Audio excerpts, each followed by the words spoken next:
Hello, good morning. എന്തുണ്ട് വിശേഷം? എല്ലാവർക്കും സുഖമല്ലേ? അപ്പോൾ നമുക്ക് ഇന്നത്തെ യൂണിവേഴ്സൽ ഗൈഡൻസ് എന്താണെന്ന് നോക്കാം. എന്താണ് ഇന്നത്തെ guidance from the universe? Okay, നോക്കാം. പോസിറ്റീവ് ആയിട്ടിരിക്കണേ. എന്താണ് ഇന്ന് യൂണിവേഴ്സ് തരുന്ന ഗൈഡൻസ് എന്ന് നോക്കാം. എന്താണ് യൂണിവേഴ്സിന് നമുക്ക് തരാനുള്ള ഗൈഡൻസ്?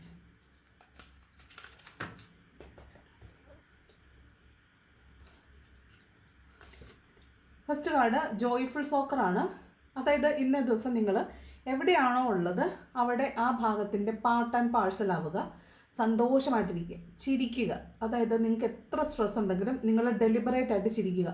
നിങ്ങൾ സ്ട്രെസ്സ് പിടിച്ചിരുന്നാൽ നിങ്ങൾക്ക് ഒരു കാര്യവും എൻജോയ് ചെയ്യാൻ പറ്റത്തില്ല. അപ്പോൾ എന്ത് സ്ട്രെസ് ഉണ്ടെങ്കിലും നിങ്ങൾ ആ സ്ട്രെസ് ഉണ്ട് എന്നത് ഇറ്റ്സ് ഓക്കെ, അതിനുള്ള കാരണം കണ്ടെത്തുക, അതിനുള്ള സൊല്യൂഷൻ കണ്ടെത്തുക, പിന്നെ ചിരിക്കുക. ലാഫ്റ്ററാണ്. അതുപോലെ നിങ്ങളുടെ ഇമോഷണൽ ഫുൾഫിൽമെൻറ്റിൻ്റെ ഏറ്റവും പ്യൂറസ്റ്റ് ഫോം എന്ന് പറയുന്നത് ചിരിയാണ്. അപ്പോൾ നിങ്ങൾ ചിരിക്കണം എന്നാണ് പറയുന്നത്. അപ്പോൾ കഴിഞ്ഞ ദിവസം ഞാൻ പറഞ്ഞായിരുന്നു, നിങ്ങൾക്ക് എല്ലാവരുടെയും നിങ്ങളുടെ മുഖത്തൊരു ചിരി ഉണ്ടാവണം. ആളുകളെ കാണുമ്പോൾ നിങ്ങൾക്ക് ചിരിക്കണം, ഒരു സ്മൈൽ അവർക്ക് കൊടുക്കുന്നതുകൊണ്ട് ഒരു തെറ്റുമില്ല, എന്ന് സ്മൈൽ ചെയ്യണമെന്ന് പറഞ്ഞിട്ടുണ്ടായിരുന്നു. അപ്പം പള്ളിയിൽ പോയപ്പം സ്മൈൽ ചെയ്ത് ചേട്ടൻ പുറകെ വന്നൊന്നൊരു ചേച്ചി കമൻ്റ് ഇട്ടേക്കുന്നുണ്ട്. എന്നാലും ആ പുറകെ വരാനുള്ള കാരണം ആ ഒരു സ്മൈലാണല്ലോ. അപ്പോൾ അവിടെ അട്രാക്റ്റ് ചെയ്യുന്നതാണ്. അത് നമ്മൾ എന്ത് കൊടുക്കുന്നോ അതാണ് നമുക്ക് തിരിച്ചിടുന്നത്. നമുക്ക് ഒരാളോട് ദേഷ്യമാണുള്ളതെങ്കിൽ അവർ തിരിച്ചും ദേഷ്യം മാത്രമേ കാണിക്കുകയുള്ളൂ. അല്ലെങ്കിൽ അവർ വളരെ സാത്വികനായ ഒരാളായിരിക്കണം. നമ്മൾ വെറുപ്പ് കാണിച്ചാൽ തിരിച്ച് വെറുപ്പ് കിട്ടും. അപ്പോൾ അങ്ങോട്ട് നമ്മൾ സ്നേഹം കാണിക്കുക, ഇങ്ങോട്ട് സ്നേഹം കിട്ടും. അപ്പോൾ പുഞ്ചിരിക്കുക, സ്മൈൽ ചെയ്യണം. ഇന്ന ദിവസം ലാഫ്റ്റർ, ചിരിക്കണം കേട്ടോ. അതാണ്. അതായത് ഏത് സാഹചര്യത്തിൽ നിൽക്കുന്നോ ആ സാഹചര്യത്തെ ഹോൾ ഹാർട്ടഡ്ലി എടുക്കുക. നിങ്ങൾ ഹാപ്പി ആയിട്ടിരിക്കുക. അത് ഏത് സാഹചര്യമാണോ അതിനെ ഫുൾഫിൽഡ് ആയിട്ടിരിക്കുക. അതിനെ ഹൃദയത്തിലെടുത്ത് ആസ്വദിക്കാനാണ് പറയുന്നത്. ഓക്കെ, അപ്പോൾ ഇന്ന് വളരെ ഹാപ്പി ആയിട്ടിരിക്കണം. രാവിലെ എണീറ്റ് വീഡിയോ കാണുന്ന സമയത്ത് തന്നെ തീരുമാനിക്കണം, ഞാനിന്ന് വളരെ ഹാപ്പി ആയിരിക്കും, ഞാനിന്ന് വളരെ ഹാപ്പിയാണ് എന്ന് വിചാരിക്കണം. അതുപോലെ ഏത് സാഹചര്യത്തിലാണെങ്കിലും ഞാൻ അതിനെ എന്നെക്കൊണ്ട് പറ്റുന്ന രീതിയിൽ അതിനെ ആ ഒരു സാഹചര്യത്തിനെ ഹാപ്പി ആക്കും എന്ന് വിചാരിക്കണം. ഓക്കെ, നെക്സ്റ്റ് ദ ബാലൻസ് ആണ്. കണ്ടോ, ബാലൻസ് ആണ്. അപ്പോൾ ഇവിടെ നിങ്ങൾ സത്യസന്ധമായിട്ട് പെരുമാറുക. നിങ്ങൾ ഒരു ഡിസിഷൻ എടുക്കേണ്ടി വരുമ്പോൾ ഫെയർ ആയിട്ട് ഡിസിഷൻ എടുക്കുക. അതായത് നിങ്ങൾക്ക് കാർമിക്കായിട്ടുള്ള ഒരു സിറ്റുവേഷൻ ഇന്ന് എൻ്റെ പാവമെന്നാണ്, നിങ്ങൾക്ക് ഫെയർനെസ് കിട്ടും. അതായത് ഒരു ഫെയർ ജസ്റ്റിസ് നിങ്ങൾക്ക് കിട്ടും. നിങ്ങൾ ട്രൂത്ത്ഫുൾ ആയിരിക്കും, നിങ്ങൾ സത്യസന്ധമായിട്ടിരുന്നാൽ മാത്രം മതി, നിങ്ങൾക്കുള്ള കാർമിക് ജസ്റ്റിസ് നിങ്ങളിലേക്ക് വന്നു ചേരും എന്നാണ്. ഇന്നൊരു കാർമിക് ജസ്റ്റിസിൻ്റെ ദിവസമാണ്. അതായത് ഒരു ബാലൻസിൻ്റെ ദിവസമാണ്. Truth, fairness and karmic justice come into play. അപ്പോൾ ഇന്നത്തെ ദിവസം നിങ്ങൾ ഏറ്റവും പോസിറ്റീവായിട്ടിരിക്കുക. നിങ്ങൾ ചെയ്യുന്ന പ്രവൃത്തികൾ അതിനൊരു ഫലമുണ്ട് എന്ന് മനസ്സിലാക്കുക. നല്ലത് മാത്രം ചെയ്യുക, അതിൻ്റെ ഫലം നല്ലതായിരിക്കും. അതുകൊണ്ട് ഇന്ന് കാർമിക്കായിട്ടുള്ള കുറേ ജസ്റ്റിസ് നിങ്ങളെ തേടി വരുന്നുണ്ട്. അതിന് വേണ്ടിയിട്ട് റെഡി ആയിട്ടിരിക്കുക. നല്ല കാര്യങ്ങൾ മാത്രം ഇന്നേ ദിവസം ചെയ്യണം. ഇന്നൊരു കാർമിക് എൻഡിങ്ങിൻ്റെ ദിവസമാണ് കേട്ടോ. അതാണ് പറയുന്നത്. ദെൻ റീബർത്താണ്. ഇത് നിങ്ങൾ മനസ്സിലൊരു കാര്യം വെച്ചിട്ട് വളരെ പെയിൻഫുൾ ആയിട്ടിരുന്നൊരു കാര്യം, ആ കാര്യം നിങ്ങളുടെ മനസ്സിലുണ്ട്, നിങ്ങൾക്കത് വിട്ടിട്ട് പുറത്ത് കടക്കാൻ പറ്റുന്നില്ല. നിങ്ങൾ അതിൻ്റെ പെയിനിലാണ് ഈ വീഡിയോ ഒക്കെ നിങ്ങളിരുന്ന് കാണുന്നത്. അത് നിങ്ങൾ ഹോൾഡ് ചെയ്തുകൊണ്ട്, ആ പെയിൻ ഇങ്ങനെ ഹോൾഡ് ചെയ്യുന്നതുകൊണ്ട് നിങ്ങൾക്ക് യാതൊരു പ്രയോജനവും ഇല്ല. ഇത് നിങ്ങളെ ഇങ്ങനെ വേദനിപ്പിക്കുന്നതല്ലാതെ നിങ്ങൾക്ക് ലൈഫിൽ അതുകൊണ്ട് ഒരു സന്തോഷവും നിങ്ങൾക്കില്ല. അത് എന്തെല്ലാം സന്തോഷങ്ങളിൽ പോയി നിന്നാലും നിങ്ങളുടെ മനസ്സിൻ്റെ ഉള്ളിൽ ഈ ഒരു പെയിനാണ് കിടക്കുന്നത്. അതുകൊണ്ട് നിങ്ങൾക്ക് ഭയങ്കര സ്ട്രെസ് ഫീൽ ചെയ്യുന്നു. ഇവിടെ പറയുവാണ്, നിങ്ങൾക്ക് നല്ലത് സെർവ് ചെയ്യാത്ത എല്ലാ കാര്യങ്ങളെയും നിങ്ങൾ ഉപേക്ഷിക്കുക, ഡെത്താക്കി കളയാനാണ് പറയുന്നത്. നിങ്ങൾക്ക് സന്തോഷം തരാത്ത എല്ലാത്തിനെയും നിങ്ങൾ ഡെത്താക്കി കളയുക. ഒരു സ്ഥലം നിങ്ങൾക്ക് ഇഷ്ടമല്ല, പോയാൽ അവിടുത്തെ ആളുകളെ നിങ്ങൾക്ക് ഇഷ്ടമല്ല, അല്ലെങ്കിൽ ആ സ്ഥലം നിങ്ങൾക്ക് ഇഷ്ടമല്ലെങ്കിൽ നിങ്ങൾ അങ്ങോട്ട് പോകണ്ട. നിങ്ങൾക്ക് സന്തോഷം കിട്ടാത്ത ഒരിടത്തേക്ക് നിങ്ങൾ പോകണ്ട. ഇൻ കേസ് നിങ്ങളവിടെ പോയാൽ സന്തോഷം കിട്ടാത്ത ആ സാഹചര്യത്തിലേക്ക് പോകേണ്ടി വന്നാൽ നിങ്ങൾ അതിന് അനുകൂലമായി നിൽക്കുക. നിങ്ങൾക്ക് പെയിൻ ഉണ്ടാകാത്ത രീതിയിൽ ആ സാഹചര്യത്തെ കൈകാര്യം ചെയ്യുക, തിരിച്ചു വരിക. അതാണ് റീബർത്ത്. അതായത് മുൻപ് നിങ്ങൾ എങ്ങനെ ബിഹേവ് ചെയ്തിരുന്നോ അതുപോലെയല്ല, ഒരു റീബർത്ത് എടുത്ത് പുതിയൊരു പേഴ്സ്പെക്റ്റീവ് നിങ്ങളതിനെ കാണാനായിട്ട് പഠിക്കണം. ഓക്കെ, ഇവിടെ പറയുന്നത് ചില കാര്യങ്ങൾ ഇന്ന് എന്തായി പോകും എന്നാണ്. നിങ്ങളുടെ ലൈഫിൽ നിന്ന് ആദ്യമേ പറഞ്ഞ സെയിം കാർഡാണ്. കാർമിക്കായിട്ടുള്ള ജസ്റ്റിസ് വരുന്നു, കുറേ കാര്യങ്ങൾ എന്തായി പോകുന്നതാണ്. ഇതും പറയുന്ന സെയിം കാര്യമാണ്. നിങ്ങൾക്ക് നോ ലോങ്ങർ നീഡഡ് ആയിട്ടുള്ള, നിങ്ങൾക്ക് നോ ലോങ്ങർ നിങ്ങളെ സെർവ് ചെയ്യുന്നതല്ലാത്ത എല്ലാ കാര്യങ്ങളും എൻഡാക്കി കളയുക. അതൊരു ഫ്രഷ് ന്യൂ ബിഗിനിങ് ആണെന്നാണ് പറയുന്നത്. ഇതൊരു പുതിയ തുടക്കം നിങ്ങളുടെ ലൈഫിൽ ഉണ്ടാക്കും എന്ന് പറയുന്നു. നെക്സ്റ്റ് ഹാർട്ട് ഓപ്പണറാണ്. ഇത് നിങ്ങളിലേക്ക് ഒരു പുതിയ സന്തോഷം വരുന്നുണ്ടാവും. ഒരു എല്ലാവരോടും സ്നേഹം തോന്നുക, എല്ലാവരോടും സ്നേഹം തുറന്ന് നിങ്ങൾ ഹാപ്പി ആയിട്ടിരിക്കുക, സ്നേഹം കാണിക്കുക എന്നുള്ളതാണ്. A fresh wave of love, healing and Joy is flowing in. Open your heart, it is safe now. Let kindness spill over, let softness be your strength. വളരെ ഹാർട്ട് ഓപ്പൺ ആയിട്ടിരിക്കുക. നിങ്ങൾ ആരും ഈ വീഡിയോ കാണുന്ന ഒരാളും നിങ്ങൾ ഹാർഡ് ഹാർട്ടഡ് ആയിട്ടുള്ള ആളല്ല, സോഫ്റ്റ് ഹാർട്ടഡ് ആണ്. വളരെ സാത്വികന്മാരും വളരെ പാവങ്ങളുമാണ് നിങ്ങൾ. അതുകൊണ്ടാണ് നിങ്ങൾക്ക് മറ്റുള്ളവർക്ക് നിങ്ങളെ വേദനിപ്പിക്കാൻ പറ്റിയത്. അതുകൊണ്ടാണ് നിങ്ങൾ വന്ന് ഇന്ന് ഈ വീഡിയോസൊക്കെ കാണേണ്ടി വരുന്നത്. അപ്പം നിങ്ങൾ ഇന്ന് ഹൃദയം തുറന്ന് മറ്റുള്ളവരോട് സ്നേഹം കാണിക്കുക, കരുണ കാണിക്കുക, അവരോടുള്ള കൈൻഡ്നെസ് തന്നെയാണ്, കരുണ കാണിക്കുക. അപ്പോൾ നിങ്ങൾക്ക് വളരെ നിങ്ങളുടെ സോഫ്റ്റ്നെസ് ആണ് നിങ്ങളുടെ സ്ട്രെങ്ത്. ചില മനുഷ്യർ വിചാരിക്കും എനിക്ക് ആളുകളോട് നോ പറയാൻ പറ്റാത്തതാണ് എൻ്റെ വീക്ക്നെസ്.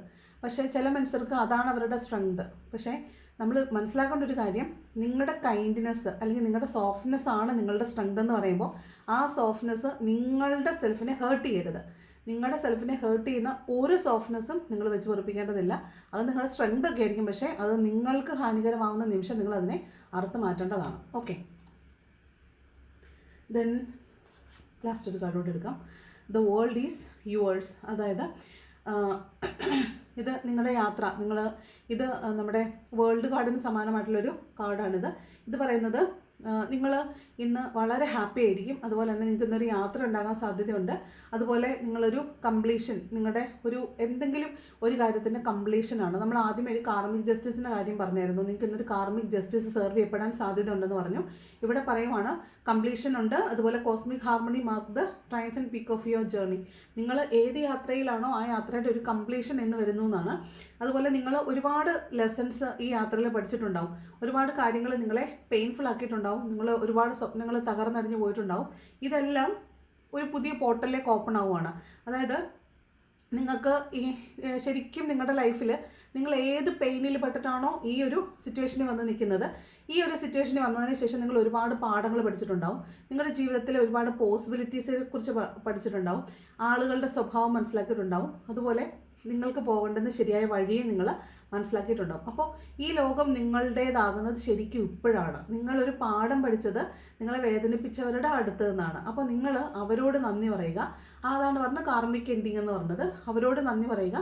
അവരുമായിട്ട് നിങ്ങൾ അവർ നിങ്ങളൊരു പാഠം പഠിപ്പിക്കാൻ വേണ്ടി തന്നെ നിങ്ങളുടെ ലൈഫിലേക്ക് വന്നിട്ടുള്ളതാണ്. അപ്പോൾ നിങ്ങൾ അവരോട് വളരെ നന്ദി പറയുക, അവരെ ഹോപ്പനപ്പനോ പറയുക, അവരെ ഫോർഗീവ് ചെയ്ത് വിട്ടയക്കുക. അപ്പോൾ അതാണ് പറയുന്നത്. അപ്പോൾ ഈ ലോകം നിങ്ങളുടേതാകും. ശരിക്കും നിങ്ങൾക്ക് ഒരു ലൈഫ് പർപ്പസ് ഉണ്ട്. ആ ലൈഫ് പർപ്പസിലേക്ക് നിങ്ങളെ ലീഡ് ചെയ്തത് ഈ ഒരു ട്രോമ പീരീഡ് ആയിരിക്കും. അപ്പോൾ അവരോട് നന്ദി പറയണം. ഈ വേൾഡ് നിങ്ങൾക്കും കൂടി ഉള്ളതാണ്. നിങ്ങൾ ഇതിലെ എല്ലാ സന്തോഷങ്ങളും സൗഭാഗ്യങ്ങളും അനുഭവിക്കാൻ അർഹതയുള്ള ആളുകൾ തന്നെയാണ്. അപ്പോൾ നിങ്ങൾ അതിന് റെഡി ആയിട്ടിരിക്കുക. നിങ്ങൾക്ക് തീർച്ചയായിട്ടും യൂണിവേഴ്സിൻ്റെ ഭാഗത്തു നിന്ന് റിവാർഡുകൾ കിട്ടുന്നതായിരിക്കും. കാരണം നിങ്ങൾ കാർമിക് സിറ്റുവേഷൻസ് എൻഡ് ആക്കിയിട്ടുള്ളവരാണ്. നമുക്ക് ടാരോയിൽ നിന്ന് 2-3 കാർഡ്സ് എടുത്ത് നോക്കാം എന്താണ് ഇന്നത്തെ യൂണിവേഴ്സൽ ഗൈഡൻസ് എന്നുള്ളത്. ഇതൊരു ജേർണി ഉണ്ടെന്ന് കാണുന്നുണ്ട് കേട്ടോ. ഇന്നൊരു യാത്രയുണ്ട്. നിങ്ങളുടെ ഒരു കാർമിക് സിറ്റുവേഷൻ എൻഡ് ആവുന്നുണ്ട്. അതുപോലെ ഒരുപാട് ഓപ്പർച്യൂണിറ്റീസ് നിങ്ങൾക്ക് മുമ്പിൽ ഇന്ന് റിവീൽഡ് ഓപ്പൺ ആവുന്നുണ്ട്. നിങ്ങൾ കുറേ പാഠങ്ങൾ മനസ്സിലാക്കുന്നുണ്ട്, സെൽഫ് ഇൻട്രോസ്പെക്ഷൻ നടത്തുന്നുണ്ടെന്നൊക്കെ കാണുന്നുണ്ട് കേട്ടോ. പിന്നെ ഫസ്റ്റ് കാർഡ് വന്നിട്ട് 9 ഓഫ് സ്വോർഡാണ്. ഇത് ചിലപ്പോൾ നിങ്ങൾക്ക് എന്തെങ്കിലും അസുഖം ആയിരിക്കാം. പനിയോ ജലദോഷമോ ചുമയോ അല്ലെങ്കിൽ തലവേദനയോ അങ്ങനെയുള്ള എന്തെങ്കിലും അസുഖം മൂലം ചിലപ്പോൾ നിങ്ങൾ ഉറങ്ങാതിരിക്കുന്നതാവാൻ സാധ്യതയുണ്ട്. അതല്ല എന്നുണ്ടെങ്കിൽ നിങ്ങൾ കടുത്ത മാനസിക സംഘർഷം മൂലം ഉറങ്ങാതിരുന്നു എന്നുള്ളതാണ്. നിങ്ങൾ മാനസിക സംഘർഷമാണ് നിങ്ങളുടെ മെയിനായിട്ടുള്ളൊരു എനർജി എന്ന് പറയുന്നത്. ഇന്ന് നിങ്ങൾക്ക് വെറുതെ ഒരു പെയിൻ തോന്നുക, വല്ലാത്ത മിസ്സിങ് തോന്നുക, അതായത് ഇങ്ങനെ ഹാപ്പി ആയിട്ടിരിക്കുന്നിടത്ത് പെട്ടെന്ന് നിങ്ങൾക്ക് ഒരു വേദന, ഒറ്റപ്പെടൽ, ഒരു ഡിപ്രഷൻ പോലെയൊക്കെ ഫീൽ ചെയ്യുന്നതാണ്. അതിന് കാരണം എന്താണെന്ന് നിങ്ങൾക്ക് മനസ്സിലാവത്തില്ല. പക്ഷേ ഒരു മെൻ്റൽ പ്രഷർ നിങ്ങൾക്ക് ഉണ്ടാവാൻ സാധ്യതയുണ്ട്, മെൻ്റൽ കോൺഫ്ലിക്റ്റ് ഉണ്ടാകാൻ സാധ്യതയുണ്ട്. കുറേ പേര് രാത്രിയിൽ ഉറങ്ങിയിട്ടുണ്ടാവത്തില്ല. അത് ചിലപ്പോൾ അസുഖം മൂലമായിരിക്കും. അല്ലെങ്കിൽ ഈ പ്രഗ്നൻസി ട്രൈ ചെയ്യുന്ന ആളുകളില്ലേ, അവരിൽ പ്രഗ്നൻസി ഇതുവരെ ആകാത്തവർ ചിലപ്പോൾ ഇൻസൾട്ടഡ് ആയിട്ട് അവർ മറ്റുള്ളവരാൽ ഇൻസൾട്ട് ചെയ്യപ്പെടുന്ന ആളുകളുടെ എനർജി ഉണ്ട്. അപ്പോൾ അങ്ങനെയുള്ള ആളുകൾ പെയിൻഫുള്ളി വന്നിരുന്ന് രാത്രിയിൽ ഓർത്തോർത്തിരുന്ന് കരയുന്നതാകാം. പ്രഗ്നൻസി അലസിപ്പോയിട്ടുള്ള ആളുകളുടെ എനർജി ഉണ്ടാവാൻ സാധ്യതയുണ്ട്. അങ്ങനെയുള്ള ട്രീറ്റ്മെൻറ്റിലിരിക്കുന്ന ആളുകൾക്ക് അത് ഫലവത്തായില്ലല്ലോ എന്നോർത്തിട്ടുള്ള ഒരു മെൻ്റൽ പ്രഷർ കാണുന്നുണ്ട്.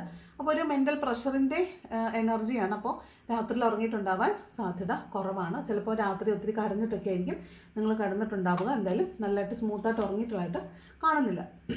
3 ഓഫ് പെൻറ്റക്കിളാണ്. ഇതൊരു ടീമായിട്ട് വർക്ക് ചെയ്യുക അല്ലെങ്കിൽ കൊളാബറേഷനിൽ വർക്ക് ചെയ്യുക എന്നൊക്കെയാണ് 3 ഓഫ് പെൻറ്റക്കിൾ പറയുന്നത്. നിങ്ങളിന്ന് ഒരു ചിലപ്പോൾ ഒരു യാത്ര ഉണ്ടല്ലോ, അപ്പോൾ നിങ്ങൾ നിങ്ങളുടെ കൂടെ വർക്ക് ചെയ്യുന്ന ആളുകളോടൊപ്പം ഒരു യാത്ര പോകുന്നുണ്ടാവും, ഇല്ലെങ്കിൽ ഒത്തുചേർന്ന് പ്രവർത്തിക്കാൻ സാധ്യതയുണ്ട്. അല്ലെങ്കിൽ ഒരു ഗ്യാതറിങ്ങിൽ നിങ്ങൾ പങ്കെടുക്കുക, അതായത് നയിക്കുന്ന ഒരാൾ അതിനെ ഫോളോ ചെയ്യുന്ന ആളുകളുള്ള ഒരു ഗ്യാതറിങ്ങിലൊക്കെ ചിലപ്പോൾ പങ്കെടുക്കാൻ സാധ്യതയുണ്ട്. ഈ മതപരമായിട്ടുള്ള മേലധ്യക്ഷന്മാരെയൊക്കെ നിങ്ങൾ മീറ്റ് ചെയ്യാനായിട്ട് സാധ്യതയുണ്ട്. സ്പിരിച്വലായിട്ടുള്ള ആളുകളെ കാണാനും അവരിൽ നിന്ന് ഗൈഡൻസ് എടുക്കാനുള്ള സാധ്യതയുണ്ട്. ഒരു സ്കില്ല് നിങ്ങൾ ഡെവലപ്പ് ചെയ്തിട്ട് അതിൽ നിന്ന് പണം ഏൺ ചെയ്യാൻ സാധ്യതയുണ്ട്. ഇതെന്തോ ഒരു ജോലി ചെയ്തിട്ട് നിങ്ങൾക്ക് പണം കിട്ടുമെന്നുള്ള എനർജിയാണ് 3 ഓഫ് പെൻറ്റക്കിൾ. അതൊരു സ്കിൽ വർക്കായിരിക്കും. അതുകൊണ്ട് നിങ്ങളുടെ കയ്യിലുള്ള സ്കിൽ ഉപയോഗിച്ച് നിങ്ങൾ പണം ഉണ്ടാക്കാൻ സാധ്യതയുള്ളതാണ്. പിന്നെ ഇവിടെ ഒരു ഗൈഡൻസിൻ്റെ എനർജിയാണ്. സ്പിരിച്വലായിട്ടുള്ള ഒരാളിൽ നിന്ന് ഒരു ഗൈഡൻസ് എടുക്കാൻ സാധ്യതയുണ്ട്. ചിലപ്പോൾ അത് സൈക്കോളജിക്കലി ഉള്ള ഒരു കൗൺസിലിംഗ് ആയിരിക്കാം, ടാരോ ഗൈഡൻസ് ആയിരിക്കാം, അല്ലെങ്കിൽ ആസ്ട്രോളജിക്കൽ ഒരു ഗൈഡൻസ് എടുക്കുന്നതായിരിക്കാം. അങ്ങനെ ഒരു ഗൈഡൻസിൻ്റെ എനർജിയാണിത്. ഇത് ഹോസ്പിറ്റലിൽ അഡ്മിറ്റ് ആയിട്ടിരിക്കുന്ന ആളുകൾ എന്നും കാണുന്ന ഡോക്ടറെ അല്ലാതെ മറ്റ് ഡോക്ടേഴ്സിൻ്റെ അടുത്ത് കൺസൾട്ടേഷൻ പോകുന്നതായിരിക്കാം. അല്ലെങ്കിൽ നിങ്ങൾ മറ്റാരോടെങ്കിലും നിങ്ങളുടെ ഒരു പ്രശ്നത്തിന് പരിഹാരം ചോദിച്ച് അഭിപ്രായം ചോദിച്ചോ അല്ലെങ്കിൽ അതിന് ഒരു ഗൈഡൻസ് ചോദിച്ചോ പോകുന്നതാകാൻ സാധ്യതയുണ്ട്. ഇത് ഈ റിലേഷൻഷിപ്പിൽ ബ്രേക്കപ്പ് ആവുകയോ അല്ലെങ്കിൽ റിലേഷൻഷിപ്പിൽ പ്രോബ്ലംസ് ഉള്ള ആളുകളൊക്കെ ഇല്ലേ, അവർ മധ്യസ്ഥന്മാരെ ഉപയോഗിച്ച് പ്രശ്നം കോംപ്രമൈസ് ആകാൻ ശ്രമിക്കുന്ന ഒരു എനർജി കൂടി ഉണ്ട് കേട്ടോ 3 ഓഫ് പെൻറ്റക്കിൾസ് എന്ന് പറയുന്നത്. ദെൻ 7 ഓഫ് കപ്സ് ആണ്. ഇത് ഒരുപാട് കാര്യങ്ങൾ, multi tasking, multiple priority, multiple opportunities, ഇതൊക്കെയാണ് 7 ഓഫ് കപ്പ് പറയുന്നത്. നിങ്ങൾ കുറച്ച് സ്പിരിച്വൽ ആയിട്ടുള്ള കാര്യങ്ങൾ ഇന്ന് ചെയ്യുന്നുണ്ടാവും. നിങ്ങളുടെ വീടുമായി ബന്ധപ്പെട്ടിട്ട് എന്തെങ്കിലും കുറച്ച് കാര്യങ്ങൾ ചെയ്യുന്നുണ്ടാവും. വീടുമായി ബന്ധപ്പെട്ട ഇൻവെസ്റ്റ്മെൻറ്റുകൾ നടത്തുന്നുണ്ടാവും. വീടിൻ്റെ പണി നടക്കുന്നുണ്ടാവും. വീട് പണിയൊക്കെ നടക്കുന്ന ആളുകളുടെ എനർജി ഉണ്ട്. ചിലപ്പോൾ എന്തെങ്കിലുമൊക്കെ കല്യാണവുമായി ബന്ധപ്പെട്ട് പർച്ചേസിങ്, ഗോൾഡോ ഡ്രസ്സോ ഒക്കെ പർച്ചേസിങ് നടത്താൻ സാധ്യതയുണ്ട്. അതുപോലെ ആഘോഷങ്ങളിൽ പങ്കെടുക്കാനും റീയൂണിയൻ ഉണ്ടാവാനും സാധ്യതകളായിട്ട് കാണുന്നുണ്ട്. നിങ്ങൾക്ക് നഷ്ടപ്പെട്ടു പോയിട്ടുള്ള വസ്തുക്കൾ നിങ്ങൾക്ക് തിരിച്ചു കിട്ടാൻ, അതുപോലെ പണയം വെച്ച വസ്തുക്കൾ തിരിച്ചെടുക്കുക, ഇങ്ങനെയൊക്കെയുള്ളൊരു എനർജിയാണ് ഈ 7 ഓഫ് കപ്പ് എന്ന് പറയുന്നത്. ദെൻ ഫുൾ കാർഡാണ്. വീണ്ടും ഒരു യാത്രയുടെ കാർഡാണ്. ഇത് ചിലപ്പോൾ നിങ്ങളൊരു ആരാധനാലയത്തിലേക്ക് പോകുന്നതാവാം, അല്ലെങ്കിൽ ഒരു ട്രിപ്പ് പോകുന്നതാവാം. ഒരു പുതിയ ബിഗിനിങ് ആണ്, എ ഫ്രഷ് ന്യൂ ബിഗിനിങ് ആണ്. പാസ്റ്റിലെ ഒരുപാട് പ്രശ്നങ്ങൾ നിങ്ങളെ ഹോണ്ട് ചെയ്യുന്നുണ്ടായിരിക്കും, പക്ഷേ അതിനൊന്നും നിങ്ങളിനി മുഖവിലേക്ക് എടുക്കുന്നില്ല. നിങ്ങളൊരു ഫ്രഷ് ന്യൂ ബിഗിനിങ് ആഗ്രഹിക്കുന്നു, പുതിയ തുടക്കം നിങ്ങൾക്ക് വേണമെന്ന് ആഗ്രഹിക്കുന്നു, നിങ്ങൾ അതിലേക്ക് നടക്കുന്നു എന്നാണ് കാണുന്നത്. അപ്പോൾ നിങ്ങൾ പോകുന്ന വഴികൾ ഇനി ഒരിക്കലും അബദ്ധത്തിൽ പോയി ചാടുന്നതായിരിക്കില്ല എന്ന് നിങ്ങൾ ഉറപ്പാക്കേണ്ടതുണ്ട്. അതാണ് ഫുൾ കാർഡ് പറയുന്നത്. വളരെ ഇന്നസെൻ്റ് ആയിട്ടുള്ള തീരുമാനങ്ങൾ എടുക്കുക, ഇന്നസെൻ്റ് ആയിട്ട് കാര്യങ്ങളെക്കുറിച്ച് ചിന്തിക്കുക എന്നൊക്കെയാണ് ഈ ഫുൾ കാർഡ് പറയുന്നത്. നെക്സ്റ്റ് ഏസ് ഓഫ് കപ്സ് ആണ്. ഇതൊരു വീണ്ടും ഒരു ന്യൂ ബിഗിനിങ് ആണ്. ഇതൊരു ഏസ് ഓഫ് കപ്പ് എന്ന് പറയുന്നത് റീയൂണിയൻ്റെ കാർഡാണ്. അതുപോലെ ഒരു ന്യൂ ഫ്രഷ് ലവ് അവേക്കനിങ് ആണ്. അതായത് ബന്ധത്തിലുണ്ടായിരുന്ന ആളുകൾ സെപ്പറേറ്റ് ആയി പോയിട്ട് അവിടേക്ക് പുതിയ രീതിയിൽ ആ ബന്ധം റിജുവിനേറ്റ് ചെയ്യുന്നതാവാം, അല്ലെങ്കിൽ ഒരു പുതിയ ലവ് നിങ്ങളിലേക്ക് വരുന്നതാകാം, പുതിയൊരു ഓഫർ നിങ്ങൾക്ക് കിട്ടുന്നതാവാം. അത് ഫിനാൻഷ്യൽ ഓഫർ ആവാം, ജോബ് ഓഫർ ആവാം, അല്ലെങ്കിൽ ഒരു ലവ് ഓഫർ ആകാം. ഒരു ഓഫർ ഇന്ന് കിട്ടുമെന്ന് കാണുന്നുണ്ട്. അതുപോലെ നിങ്ങൾ കുറച്ച് സ്പിരിച്വലി അവേക്കൻഡ് ആണ്. അപ്പോൾ സ്പിരിച്വാലിറ്റിയുമായി ബന്ധപ്പെട്ടിട്ട് എന്തെങ്കിലും കാര്യങ്ങൾ ഇന്ന ദിവസം ചെയ്യുകയോ യാത്ര ചെയ്യുകയോ ആരാധനാലയങ്ങൾ സഞ്ചരിക്കുകയോ സ്പിരിച്വൽ പേഴ്സൺസിനെ മീറ്റ് ചെയ്യുകയൊക്കെ ചെയ്യാൻ സാധ്യതയുള്ളതായിട്ടാണ് കാണുന്നത്. ഇതൊരു ഫെർട്ടിലിറ്റിയുടെ കാർഡും കൂടിയാണ്. അപ്പോൾ പ്രഗ്നൻസി ട്രൈ ചെയ്യുന്ന ആളുകളെ സംബന്ധിച്ച് ഒരു ന്യൂ ബേബി നിങ്ങളുടെ ലൈഫിലേക്ക് വരാൻ സാധ്യതയുണ്ട്. കുഞ്ഞാവ ഉണ്ടാകാൻ പോകണമെന്ന് അറിയുന്നതാവാം, അല്ലെങ്കിൽ കുഞ്ഞുമാവ വീട്ടിലേക്ക് വരുന്നതാവാനും സാധ്യതയുണ്ട്, അല്ലെങ്കിൽ ആർക്കെങ്കിലും കുഞ്ഞുണ്ടായി എന്ന് നിങ്ങൾ അറിയുന്നതാകാനും സാധ്യതയുണ്ട് കേട്ടോ. ഇവിടെ ബോട്ടം വന്നിരിക്കുന്നത് ക്വീൻ ഓഫ് സ്വോർഡ്സ് ആണ്. ഇത് ക്ലാരിറ്റി ഇല്ല എന്നുള്ളത് കൊണ്ട് നമ്മളിങ്ങനെ ആർഗ്യൂ ചെയ്യുന്നതാകാം, അല്ലെങ്കിൽ നമുക്കൊരു ക്ലാരിറ്റി വേണ്ടതുകൊണ്ട് നമ്മൾ മറ്റുള്ള ആളുകളോട് അങ്ങനെ ചോദിച്ച് കാര്യങ്ങൾ അറിയുന്നതാകാം. ഇതൊക്കെയാണ് ഈ ക്വീൻ ഓഫ് സോർഡ്സ് പറയുന്നത്. നമ്മളെ മറ്റുള്ളവരെ അളക്കുക, ഇവാലുവേറ്റ് ചെയ്യുക, അല്ലെങ്കിൽ നീ എന്തിനാണ് അങ്ങനെ പറഞ്ഞത് എന്നുള്ള രീതിയിൽ നമ്മളെ ചോദ്യം ചെയ്യുന്നതാവാൻ സാധ്യതയുണ്ട്. നമ്മൾ മറ്റുള്ളവരെ ചോദ്യം ചെയ്യുന്നതാകാൻ സാധ്യതയുണ്ട്. ചിലപ്പോൾ ദേഷ്യം വന്നിട്ട് നമ്മളും ആയി തോന്നുന്നതെല്ലാം നമ്മൾ വിളിച്ച് പറയുന്നൊരു എനർജി ഉണ്ടല്ലോ, അതുപോലത്തെ ഒരു ഇതാണ് ക്വീൻ ഓഫ് സോഡ്സ്. അതായത് കാർക്കശ്യത്തോടു കൂടി സംസാരിക്കുക, കുറച്ച് തൻ്റെയുടെ ഉള്ള ഒരു ഫെമിനൈൻ എനർജി ഇല്ലേ, ആ ഒരു എനർജിയാണ് ഈ ക്വീൻ ഓഫ് സോഡ്സ്. അതായത് വെട്ടൊന്ന് മുറി രണ്ട്, നീ ആരാന്ന് ചോദിച്ചാൽ താമ്പോടോ എന്ന് പറയുന്ന ഒരു എനർജി ഇല്ലേ, ആ എനർജിയാണ് ഈ ക്വീൻ ഓഫ് സോഡ്സിൻ്റെ എനർജി കേട്ടോ. അപ്പോൾ ഇങ്ങനെ ഒരു എനർജിയിലായിരിക്കാനാണ് സാധ്യത. അപ്പോൾ ഇതാണ് ജനറൽ ആയിട്ടുള്ള ഒരു ഗൈഡൻസ് എന്ന് പറയുന്നത്. ഇനി നിങ്ങളുടെ ലവറിന് നിങ്ങളോട് എന്താണ് പറയാനുള്ളത് നോക്കാം. നിങ്ങളുടെ ലവറിന് നിങ്ങളോട് എന്തെങ്കിലും പറയാനുണ്ടോ, ഉണ്ടെങ്കിൽ അതെന്താണ്, റിലേഷൻഷിപ്പിലുള്ള ആളുകൾക്ക് എന്ത് ഗൈഡൻസ് ആണെന്നുള്ളത്, അല്ലെങ്കിൽ നിങ്ങൾക്ക് എന്ത് സന്ദേശമാണെന്നുള്ളത് നോക്കാം. ഫസ്റ്റ് പാഷനാണ്. അതായത് നിങ്ങൾക്ക് റിലേഷൻഷിപ്പിലുണ്ടായിരുന്ന ആളുകൾക്ക് പണ്ടുണ്ടായിരുന്ന ആ ഒരു പാഷൻ നഷ്ടപ്പെട്ടു പോയിട്ടുണ്ടാവും. ചിലപ്പോൾ നിങ്ങൾ തമ്മിൽ കോൺഫ്ലിക്റ്റ് ഉണ്ടാവുന്നുണ്ടാവും. അപ്പോൾ കോൺഫ്ലിക്റ്റ് ഉള്ളത് കൊണ്ട് നിങ്ങൾക്ക് ഇടയിൽ വഴക്ക്, ഇപ്പോൾ റിലേഷൻഷിപ്പിനെ കുറിച്ച് ഓർക്കുമ്പോൾ പണ്ടുണ്ടായിരുന്ന ആ സ്നേഹം ഒക്കെ, ആ ഒരു അണ്ടർസ്റ്റാൻഡിങ് ഒക്കെ പോയിട്ടുണ്ടാവും. ഇപ്പോൾ പാഷനൊന്നും ഉണ്ടാവില്ല. അപ്പോൾ ഇവിടെ പറയുന്നത് നിങ്ങൾ തമ്മിലുള്ള ആ പാഷൻ എവിടെയോ പോയിട്ടുണ്ട്, ആ പാഷൻ വീണ്ടും ഇഗ്നേറ്റ് ചെയ്യുക എന്നുള്ളതാണ്. അപ്പോൾ നിങ്ങളുടെ ഹാർട്ടിനെയും സോളിനെയൊക്കെ പാട്ടുപാടാൻ അനുവദിക്കുന്നതാണ്. ആ പാഷൻ വീണ്ടും കൊണ്ടുവരാനാണ് പറയുന്നത്. റിലേഷൻഷിപ്പിലെ പഴയ പാഷൻ നഷ്ടപ്പെട്ടു പോയിരിക്കുന്നു, അത് റിജുവനേറ്റ് ചെയ്യപ്പെടണം. Worth waiting for. അപ്പോൾ നിങ്ങളുടെ റിലേഷൻഷിപ്പിനെ നിങ്ങൾ എന്നേക്കുമായിട്ട് വേണ്ടെന്ന് വെക്കേണ്ട ആവശ്യമൊന്നുമില്ല. അത് വെയിറ്റ് ചെയ്താൽ തിരിച്ചു വരും. അല്ലെങ്കിൽ അത് worth enough to be weighted ആണ്. അപ്പോൾ അത് കാത്തിരിക്കാൻ യോഗ്യമായ വണ്ണം നല്ലൊരു ബന്ധമാണത് എന്നാണ് പറയുന്നത്. അതായത് ഒരു ഡിവൈൻ ടൈം ഇതിൽ വർക്ക് ചെയ്യേണ്ടതുണ്ട്, അത് വർക്ക് ചെയ്യുന്നുണ്ട്. നിങ്ങൾ അതിന് വേണ്ടിയിട്ട് വെയിറ്റ് ചെയ്യുക. എല്ലാത്തിനും അതിൻ്റേതായ ഒരു സമയമുണ്ട് ദാസ നമ്മൾ പറയത്തില്ലേ, അതാണ്. ആ ഡിവൈൻ ടൈം ആകുമ്പോൾ അത് നിങ്ങളിലേക്ക് വരും. ഹീലിംഗ് ഫാമിലി ഇഷ്യൂസ് ആണ് ഇത്. കുറേ ഇഷ്യൂസ് ഉണ്ട്. ഇപ്പം അങ്ങാടിയിൽ തൊട്ടതിന് അമ്മയോടും നമ്മൾ പറയത്തില്ലേ, അതാണ് കേട്ടോ. അതായത് ഫാമിലി ഇഷ്യൂസ് ഉണ്ടായിരിക്കും ബേസിക്കലി. ആ ഇഷ്യൂസിനെ മുഴുവൻ മനസ്സിൽ വെച്ചിട്ട്, അതിലെ വൂണ്ടുകളെ മനസ്സിൽ വെച്ചിട്ട് അത് പുറത്ത് പോയി മറ്റുള്ളവരോട് കാണിക്കുന്ന ഒരു എനർജിയാണ് ഇത്. അപ്പോൾ മറ്റ് റിലേഷൻഷിപ്പുകൾ സ്മൂത്ത് ആവണമെങ്കിൽ, നല്ല ഹാപ്പി ആയിട്ട് പോകണമെങ്കിൽ നിങ്ങൾ ഇരിക്കുന്നത് എപ്പോഴും എവിടെയാണ്, ഫാമിലിയിലാണ്. അപ്പോൾ ഫാമിലിയിലുണ്ടാകുന്ന ആ വൂണ്ടുകൾ ഹീൽ ചെയ്യപ്പെടണം. ആ ഫാമിലി ഇഷ്യൂസ് ഹീൽ ചെയ്യുമ്പോഴാണ് നിങ്ങൾ സ്വതന്ത്രരാകുന്നത്. അപ്പോഴാണ് നിങ്ങൾക്ക് മറ്റുള്ള ആളുകളോടും ഹാപ്പി ആയിട്ടൊക്കെ പെരുമാറാനായിട്ട് പറ്റുന്നത്. അപ്പോൾ മാത്രമാണ് നിങ്ങളുടെ ലവ് ലൈഫിൽ ബെനിഫിറ്റുകൾ ഉണ്ടാവുള്ളൂ. നിങ്ങൾ എവിടെയാണോ നിങ്ങൾ വൂണ്ടഡ് ആയിരിക്കുന്നത്, ഹീലിംഗ് ആവശ്യമുള്ളത്, അവിടെ ഫൊർഗീവ് ചെയ്യുക. അപ്പോൾ നിങ്ങൾക്ക് നിങ്ങളുടെ ലവ് ലൈഫും സ്മൂത്ത് ആവും എന്നാണ് പറയുന്നത്. ഓക്കെ, അപ്പോൾ ഇതാണ് ലവേഴ്സിനുള്ള എനർജി എന്ന് പറയുന്നത്. ഓക്കെ, ഇനി മണിയുടെ ഒരു എനർജി എന്താണെന്ന് നോക്കാം. മണി എനർജി എന്താണെന്ന് നോക്കാം. ഇന്നത്തെ നിങ്ങളുടെ മണി എനർജി എന്താണ് മണി എനർജി നോക്കാം.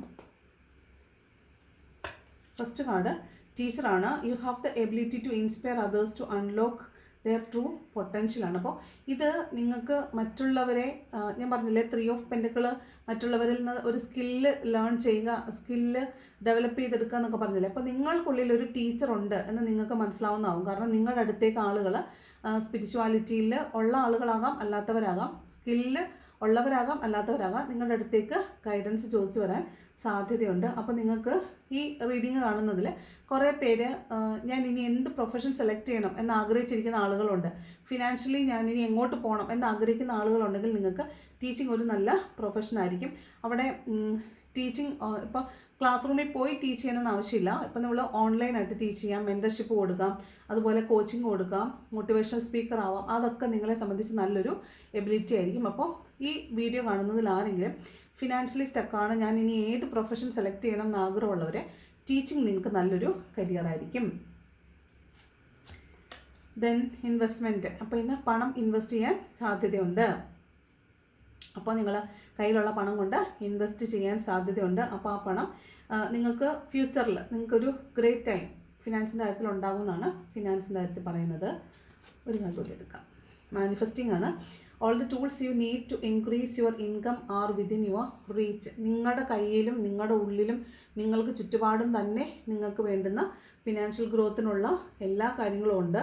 അപ്പോൾ അതെന്ത് ചെയ്താൽ മതി, നിങ്ങൾ മാനിഫെസ്റ്റ് ചെയ്താൽ മാത്രം മതി. അപ്പോൾ നിങ്ങളുടെ ജീവിതത്തിലേക്ക് നിങ്ങൾ ആഗ്രഹിക്കുന്ന ഫിനാൻഷ്യൽ ഗ്രോത്ത് ഉടനെ വരുമെന്നാണ് പറയുന്നത്. Great things are coming your way soon. പെട്ടെന്ന് തന്നെ നിങ്ങളുടെ ലൈഫിലേക്ക് നിങ്ങൾ ആഗ്രഹിച്ച ഫിനാൻഷ്യൽ ഗ്രോത്ത്, നിങ്ങൾ ആഗ്രഹിച്ച ആ ഒരു ഇൻകം ഉണ്ടല്ലോ, ആ ഇൻകം നിങ്ങളുടെ ലൈഫിലേക്ക് എത്രയും പെട്ടെന്ന് വന്നു ചേരുമെന്നാണ് പറയുന്നത്. അപ്പോൾ പണം വെയിറ്റ് ചെയ്യുന്ന ആളുകളുണ്ടെങ്കിൽ നിങ്ങൾക്ക് ഇന്ന് ആ ഇൻകം വന്നു കിട്ടാൻ സാധ്യതയുണ്ട്. മാനിഫെസ്റ്റ് ചെയ്യുക, മണി മാനിഫെസ്റ്റ് ചെയ്യുക, അതുപോലെ മണി ഹോപ്പനൊപ്പനോ ചൊല്ലുക. ഓക്കെ, അപ്പോൾ ഇതാണ് ഇന്നത്തെ റീഡിംഗ് എന്ന് പറയുന്നത്. ഈ റീഡിംഗ് ഇഷ്ടപ്പെട്ടാൽ ലൈക്ക് ചെയ്യുക, ഇഷ്ടപ്പെട്ടില്ലെങ്കിൽ ഡിസ്ലൈക്ക് ചെയ്യുക. ഇന്നൊരു മിക്സഡ് റീഡിംഗ് ആണ് ചെയ്തിട്ടുള്ളത്. ഈ റീഡിംഗ് എങ്ങനെ ഉണ്ടെന്ന് എനിക്ക് അറിഞ്ഞുകൂടാ. അപ്പോൾ നിങ്ങളുടെ അഭിപ്രായം പറയാൻ മറക്കരുത്. ഈ റീഡിംഗ് ഇഷ്ടപ്പെട്ടെങ്കിൽ ലൈക്ക് ചെയ്യണം, ഇഷ്ടപ്പെട്ടെങ്കിൽ ഡിസ്ലൈക്ക് ചെയ്യണം. എന്ത് മാറ്റം വരുത്തണമെന്ന് കമൻറ്റ് ചെയ്യാൻ മറക്കരുത്. Thank you so much for watching my video. നല്ലൊരു ദിവസം ആശംസിക്കുന്നു. അപ്പോൾ thanks for watching. Thank you so much.